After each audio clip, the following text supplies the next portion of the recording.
whoever I'm reading for right now is really stuck between a rock and a hard place. And what I mean by this is that I feel as though you have something that you've been creating, something that you've been manifesting and cultivating for quite some time.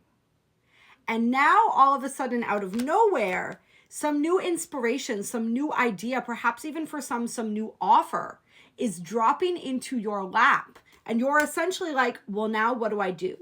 Which path do I choose? The path's represented here by the swords. Do I stick with where I've been going, where I knew I was destined to go, where I've put so much time, planning, effort, energy into? The path where I can see the trajectory forward. I'm perhaps like hitting my milestones, hitting my goals. Like I really know where this is headed. I really like where this is headed.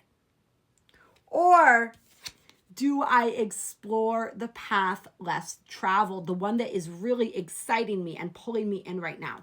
And I can feel a lot of frustration for some of the people finding this reading, because it's like, you're inspired, you're intrigued, you're excited, but you're also like, really?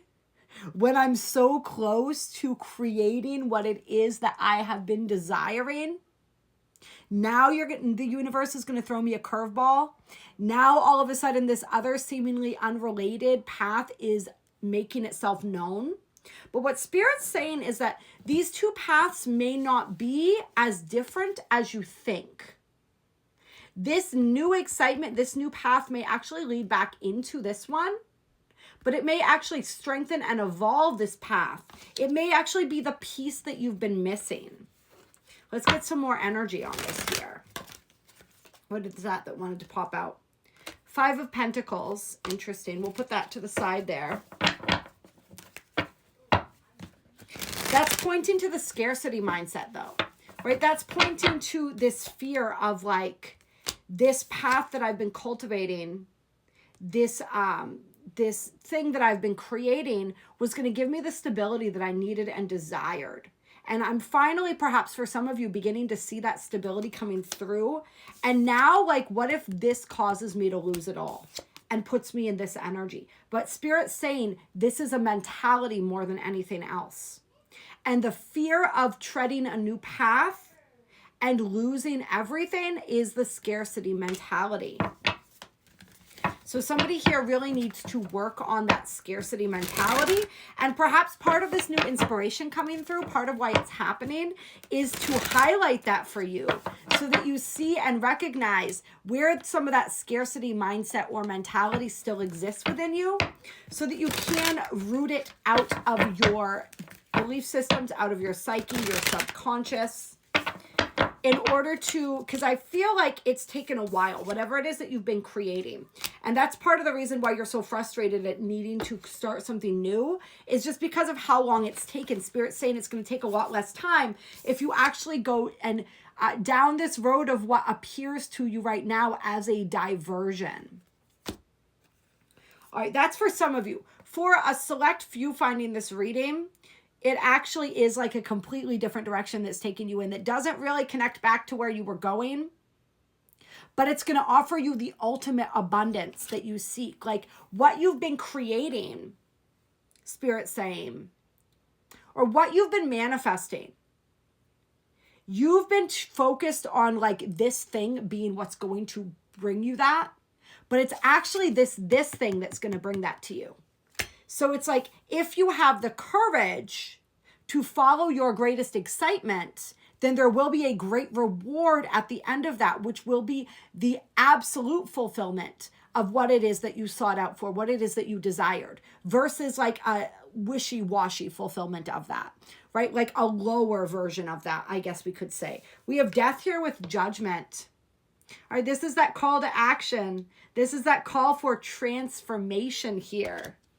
All right, and this is a holding back, standing at the edge of the cliff, looking down. And this is what your problem is, Spirit saying.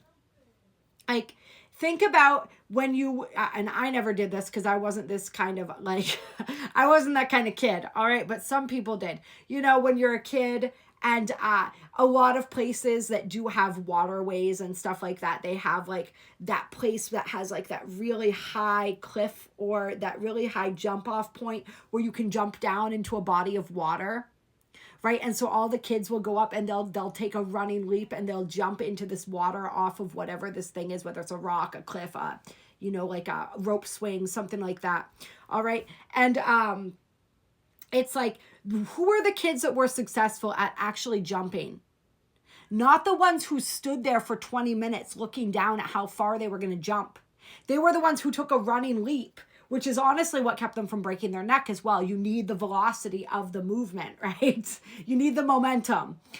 But they were the ones that just went for it, that just started running. All right. It's the same energy as like the person like me once who likes to walk into the water bit by bit and takes 20 minutes to enter the water versus the person that just cannonballs right in or just dives right in if they're more of a graceful sort. All right. So it's that kind of an energy here. It's like, which one do you want to be?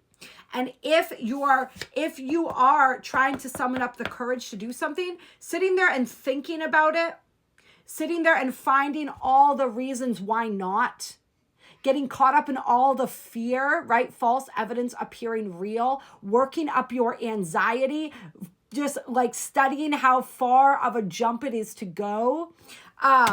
That's not good. You're not going to be moving anywhere anytime soon. All right, so Spirit's saying stop analyzing so much. Just go, all right?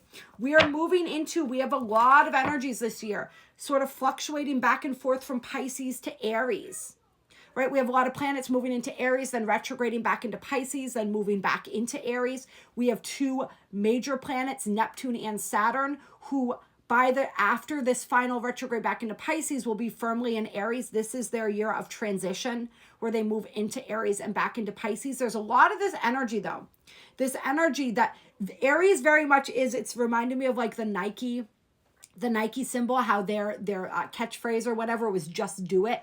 It's very much that kind of an energy. It's like the Pisces energy. We're clearing out these old cycles. We're completing these old cycles. With the North Node in Pisces, we are connecting with our soul. We're receiving that guidance from our soul, that connection with our soul on a deeper level. And that Aries energy is asking us to jump. It's asking us to act on what we are feeling, what we are intuiting. It's asking us to bring the cycle to a close through taking new inspired action. Right? There's an energy of fearlessness, even with the number and the Chinese year here, right? We're in a number 9 year, endings and beginnings, and this year of the snake is all about regeneration and rebirth, all right? So we're getting it from all angles. We have the Ace of Cups in reverse with the King of Swords. Yeah, so Spirit's saying there's been some experience in your life, and this is what's going to come to the surface. This is what's being asked to be dug up here on like a deeper level, a deeper wound for some people finding this reading.